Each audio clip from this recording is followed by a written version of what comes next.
আকাশবাণী শিলচর আঞ্চলিক সংবাদ পড়ছি সৌমিত্র চৌধুরী। লোকসভা নির্বাচনের ষষ্ঠ ও সপ্তম তথা অন্তিম পর্যায়ে ভোট গ্রহণের জন্য প্রচার অভিযান তুঙ্গে উঠেছে। আগামী 25শে মে এবং 1 জুন এই দুটি পর্যায়ে 57টি করে আসনের জন্য ভোট গ্রহণ করা হবে। ইতিমধ্যে 5টি পর্যায়ে 428টি আসনের জন্য ভোট গ্রহণ সম্পন্ন হয়েছে। বিজেপির প্রবীণ নেতা তথা প্রধানমন্ত্রী নরেন্দ্র মোদী গতকাল বিহারের মতিহারির গান্ধী ময়দানে এবং মহারাজগঞ্জ লোকসভা আসনের গড়িয়াকঠিতে নির্বাচনী জনসভায় ভাষণ দেন। প্রধানমন্ত্রী তার বক্তব্যে কংগ্রেস দলকে একটি পরিবার কেন্দ্রিক দল বলে অভিহিত করেন। লোকসভা নির্বাচনে জনসাধারণ দুর্নীতি এবং ভারত বিরোধী অভিযানে যুক্ত লোকেদের যোগ্য প্রত্যুত্তর দেবে বলে দাবি করেন। বিজেপির জাতীয় সভাপতি জেপি নাড্ডা গতকাল হরিয়ানার রোহতক এবং রাজধানী দিল্লিতে প্রচারে অংশ নেন। দলের প্রবীণ নেতা তথা কেন্দ্রীয় স্বরাষ্ট্রমন্ত্রী অমিত শাহ গতকাল উড়িষ্যার সম্বলপুর সহ বেশ কয়েকটি স্থানে নির্বাচনী জনসভায় বক্তব্য রাখেন। আসামের মুখ্যমন্ত্রী ডক্টর হিমন্ত বিশ্ব শর্মা গতকাল পশ্চিমবঙ্গের মথুরাপুরে লোকসভা আসনের নির্বাচনী প্রচারে অংশ নিয়েছেন।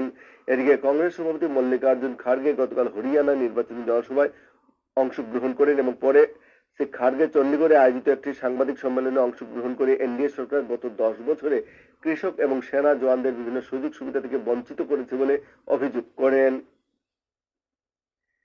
বরাক উপত্যকার ছাত্রছাত্রীদের স্নাতক স্তরে কলেজে ভর্তির ক্ষেত্রে সিইউইটি পরীক্ষার বাংলা ও পরিবেশ বিজ্ঞানের পরীক্ষা কেন্দ্র বরাক উপত্যকার বাইরে করার প্রতিবাদে গতকাল শিলচরে সুশীল সমাজ ও বিভিন্ন সংগঠনের যৌথ উদ্যোগে নাগরিক সভা অনুষ্ঠিত হয়।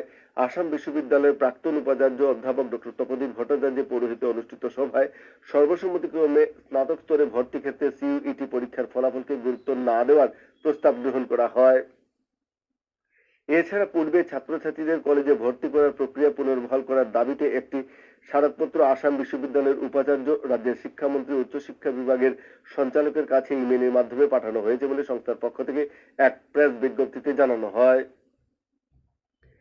এসইউসিআই কমিউনিস্ট দলের কাছাড় জেলা কমিটির পক্ষ থেকে বিভিন্ন দাবির সমর্থনে গতকাল শিলচরে ক্ষুদিরাম মূর্তির পাদদেশে বিক্ষোভ কার্যসূচি পালন করা হয়। দাবিগুলির মধ্যে রয়েছে স্নাতক স্তরে ভর্তি ক্ষেত্রে সিইউইটি পরীক্ষার মাধ্যমে যোগ্যতা নির্ণয় পদ্ধতি বাতিল করা, চন্দ্রনাথপুর লঙ্কা বিকল্প রেলপথ নির্মাণ করা, মহাসড়কের অসমাপ্ত কাজ অবিলম্বে শেষ করা এবং বদরপুর জুয়াই জাতীয় সড়কের সুরাপুর অংশের ভূমিধস সমস্যার সমাধান করা। বিক্ষোভ কার্যসূচির পরে দাবিগুলির সমর্থনে একটি স্মারকপত্র জেলা আয়ুক্ত মারফত মুখ্যমন্ত্রীর কাছে পাঠানো হয়েছে। এদিকে ছাত্র সংগঠন এআইডিএসওর কাছাড় জেলা কমিটির পক্ষ থেকে বরাক উপত্যকার ছাত্রছাত্রীদের স্নাতক স্তরে ভর্তির ক্ষেত্রে সিইউইটি পরীক্ষার ফলাফলকে বিবেচনায় না আনার দাবিতে আসাম বিশ্ববিদ্যালয়ের উপাচার্যের কাছে একটি স্মারকপত্র প্রদান করা হয়।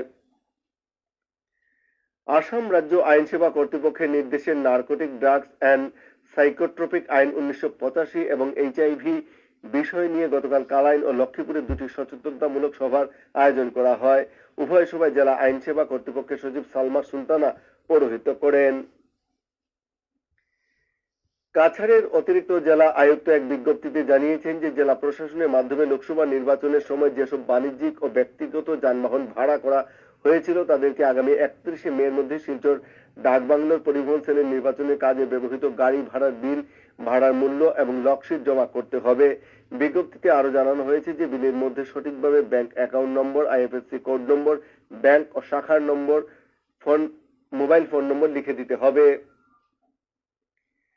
ভারতীয় বিমান বাহিনীতে অগ্নিবীর বায়ু মিউজিশিয়ান পদে আগামী 3রা জুলাই থেকে 12ই জুলাই পর্যন্ত অনুষ্ঠিত নিযুক্তি র্যালিতে ভারতীয় নাগরিক পুরুষ ও মহিলা প্রার্থীদের যোগদান করার আহ্বান জানানো হয়েছে।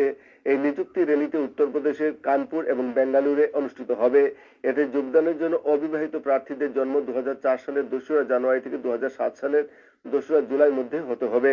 আবেদন প্রক্রিয়া আজ বিকেল 5টা থেকে শুরু হচ্ছে। আসাম ক্রিকেট সংস্থার উদ্যোগে আজ থেকে কনকলতা বড়ুয়া আন্তঃজেলা ক্রিকেট প্রতিযোগিতা শুরু হচ্ছে। জেলা ভিত্তিক দলগুলিকে 7টি ক্লাস্টারে ভাগ করে বিভিন্ন স্থানে খেলার আয়োজন করা হয়েছে। গ্রুপ এর খেলাগুলি ছাড়া বাকি সব খেলা আজ থেকে আরম্ভ হচ্ছে। শিলচর, করিমগঞ্জ, হাইলাকান্দি ও হুজাইয়ের দলগুলি নিয়ে তৈরি গ্রুপ এর খেলাগুলি আগামী 24শে মে থেকে করিমগঞ্জে অনুষ্ঠিত হবে। এদিকে গ্রুপ বির খেলাগুলি গোলাঘাটে অনুষ্ঠিত হবে। এই গ্রুপের দলগুলি হচ্ছে গোলাঘাট, ডিব্রুগড়, চড়াইদহ, শিবসাগর এবং নাহারকাটিয়া। বরপেটায় অনুষ্ঠিত গ্রুপ সির দলগুলি হচ্ছে নলবাড়ী, বরপেটা, তেজপুর ও নগাঁও। বঙ্গাইগাঁওয়ে অনুষ্ঠিত গ্রুপ ডির দলগুলি হচ্ছে বঙ্গাইগাঁও, গোয়ালপাড়া, ধুবড়ী এবং বিশ্বনাথ জেলা। মোট 7টি গ্রুপে 7টি স্থানে এই প্রতিযোগিতা অনুষ্ঠিত হচ্ছে। আঞ্চলিক সংবাদ এখনকার মতো শেষ হলো। পরবর্তী আঞ্চলিক সংবাদ রাত ৭টা ৪৫ মিনিটে।